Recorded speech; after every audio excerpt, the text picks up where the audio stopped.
Ito lang sinasabi ko sa mga tao.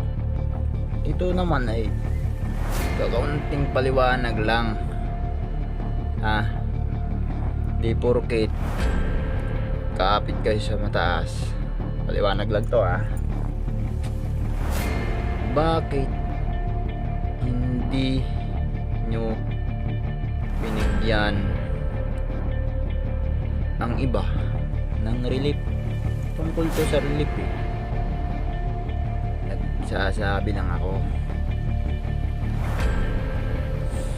Pero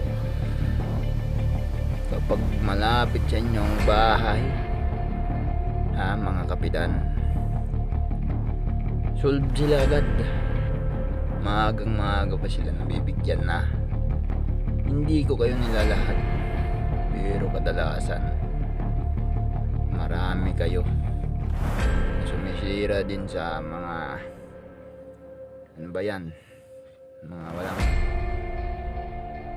iniisip kayo Sa Nordin Samar, halos lahat tayo binha.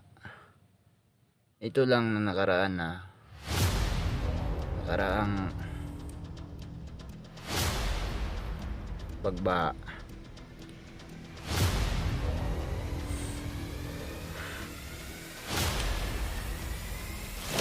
Kami dito malapit sa ilog.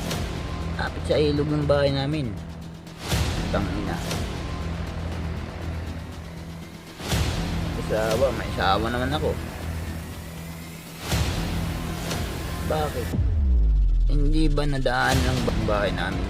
Bakit hindi nyo kami binigyan ng kaunting tulong? May mga pinipili kayong bigyan kaya hindi tayo nasinso dahil sa ginagawa niyong kalukuhan. Diyos naman talaga wala ba kaming karapatan wala ba kaming karapatan para man lamang sa amin?